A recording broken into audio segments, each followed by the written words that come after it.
We kept our course southwardly for 4 days after giving up the search for Glass's Islands, without meeting any ice at all. On the 26th, at noon, we were in latitude 63 degrees 23 minutes south, longitude 41 degrees 25 minutes west.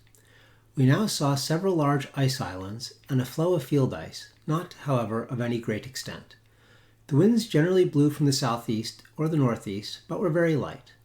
Whenever we had a westerly wind, which was seldom, it was invariably attended with a rain squall. Every day we had more or less snow. The thermometer on the 27th stood at 35. January 1st, 1828.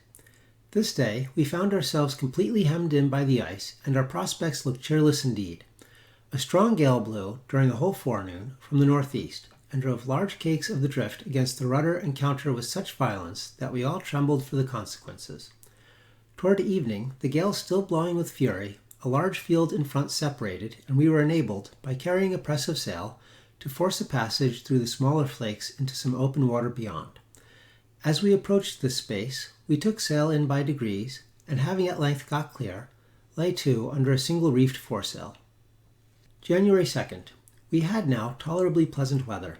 At noon we found ourselves in latitude 69 degrees 10 minutes south, longitude 42 degrees 20 minutes west, having crossed the Antarctic Circle. Very little ice was to be seen to the southward, although large fields of it lay behind us. This day we rigged some sounding gear, used a large iron pot capable of holding 20 gallons, and a line of 200 fathoms. We found the current setting to the north about a quarter of a mile per hour. The temperature of the air was now about 33. Here we found the variation to be 14 minutes 28 degrees easterly per azimuth. January 5th. We had still held on to the southward without any very great impediments. On this morning, however, being in latitude 73 degrees 15 minutes east, longitude 42 degrees 10 minutes west, we were again brought to a stand by an immense expanse of firm ice. We saw, nevertheless, much open water to the southward, and felt no doubt of being able to reach it eventually. Standing to the eastward along the edge of the floe, we at length came to a passage of about a mile in width, through which we warped our way by sundown. The sea in which we now were was thickly covered with ice islands, but had no field ice, and we pushed on boldly as before. The cold did not seem to increase, although we had snow very frequently, and now and then hail squalls of great violence. Immense flocks of the albatross flew over the schooner this day, going from southeast to northwest. January 7th. The sea still remained pretty well open, so that we had no difficulty in holding on our course.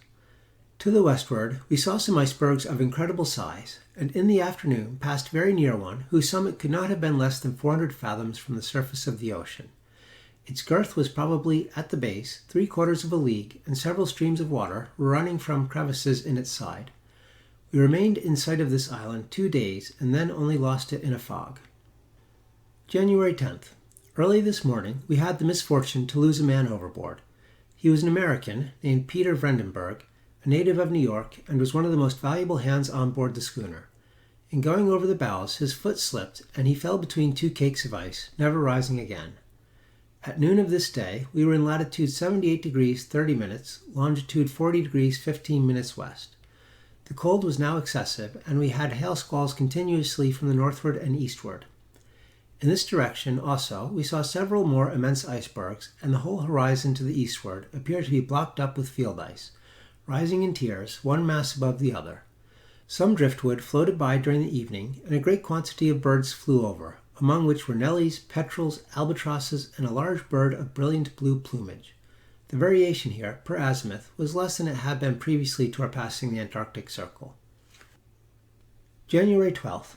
Our passage to the south again looked doubtful, as nothing was to be seen in the direction of the pole but one apparently limitless floe, backed by absolute mountains of ragged ice, one precipice of which arose frowningly above the other. We stood to the westward until the 14th in the hope of finding an entrance. January 14th. This morning we reached the western extremity of the field which had impeded us, and, weathering it, came to an open sea without a particle of ice.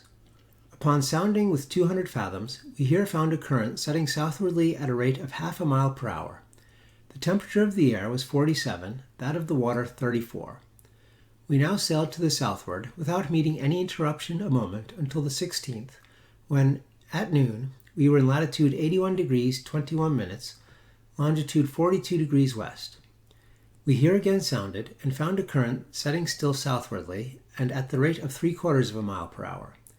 The variation per azimuth had diminished, and the temperature of the air was mild and pleasant, the thermometer being as high as 51. At this period, not a particle of ice was to be discovered. All hands on board now felt certain of attaining the pole. January 17th. This day was full of incident. Innumerable flights of birds flew over us from the southward, and several were shot from the deck. One of them, a species of pelican, proved to be excellent eating. About midday, a small floe of ice was seen from the masthead off the larboard bow, and upon it there appeared to be some large animal. As the weather was good and nearly calm, Captain Guy ordered out 2 of the boats to see what it was. Dirk Peters and myself accompanied the mate in the larger boat. Upon coming up with the floe, we perceived that it was in the possession of a gigantic creature of the race of the Arctic bear, but far exceeding in size the largest of these animals.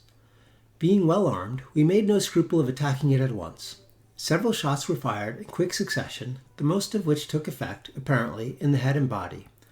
Nothing discouraged, however, the monster threw himself from the ice and swam with open jaws to the boat in which were Peters and myself. Owing to the confusion which ensued among us at this unexpected turn of the adventure, no person was ready immediately with a second shot, and the bear had actually succeeded in getting half his vast bulk across our gunwale and seizing one of the men by the small of his back before any efficient means were taken to repel him. In this extremity, nothing but the promptness and agility of Peters saved us from destruction. Leaping upon the back of the huge beast, he plunged the blade of a knife behind the neck, reaching the spinal marrow at the blow. The brute tumbled into the sea lifeless and without a struggle, rolling over Peters as he fell. The latter soon recovered himself, and a rope being thrown him, he secured the carcass before entering the boat. We then returned in triumph to the schooner, towing our trophy behind us. This bear, upon admeasurement, proved to be a full 15 feet in his greatest length. His wool was perfectly white and very coarse, curling tightly. The eyes were of a blood red and larger than those of the Arctic bear. The snout also more rounded, rather resembling the snout of a bulldog. The meat was tender but excessively rank and fishy, although the men devoured it with avidity and declared it excellent eating. Scarcely had we got our prize alongside when the man at the masthead gave the joyful shout of "Land on the starboard bow!" All hands were now upon the alert, and a breeze springing up very opportunely from the northward and eastward, we were soon close in with the coast. It proved to be a low rocky islet of about a league in circumference, and altogether destitute of vegetation, if we except a species of prickly pear. In approaching it from the northward, a singular ledge of rock is seen projecting into the sea and bearing a strong resemblance to corded bales of cotton. Around this ledge to the westward is a small bay, at the bottom of which our boats effected a convenient landing. It did not take us long to explore every portion of the island, but, with one exception, we found nothing worthy of observation. In the southern extremity, we picked up near the shore, half buried in a pile of loose stones, a piece of wood which seemed to have formed the prow of a canoe. There had been evidently some attempt at carving upon it, and Captain Guy fancied that he made out a figure of a tortoise, but the resemblance did not strike me very forcibly. Besides this prow, if such it were, we found no other token that any living creature had ever been here before. Around the coast we discovered occasional small floes of ice, but these were very few. The exact situation of this islet, to which Captain Guy gave the name of Bennett's Islet in honor of his partner in the ownership of the schooner, is 82 degrees 50 minutes south, latitude 42 degrees 20 minutes west longitude. We had now advanced to the southward more than 8 degrees farther than any previous navigators, and the sea still lay perfectly open before us. We found, too, that the variation uniformly decreased as we proceeded, and, what was still more surprising, that the temperature of the air, and latterly of the water, became milder. The weather might even be called pleasant, and we had a steady but very gentle breeze, always from some northern point of the compass. The sky was unusually clear, with now and then a slight appearance of thin vapor in the southern horizon. This, however, was invariably of brief duration. 2 difficulties alone presented themselves to our view. We were getting short on fuel, and symptoms of scurvy had occurred among several of the crew. These considerations began to impress upon Captain Guy the necessity of returning, and he spoke of it frequently. For my own part, confident as I was of soon arriving at land of some description upon the course we were pursuing, and having every reason to believe, from present appearances, that we should not find it the sterile soil met with in the higher Arctic latitudes, I warmly pressed upon him the expediency of persevering, at least for a few days longer, in the direction we were now holding. So tempting an opportunity of solving the great problem in regard to the Antarctic continent had never yet been afforded to man, and I confess that I felt myself bursting with indignation at the timid and ill-timed suggestions of our commander.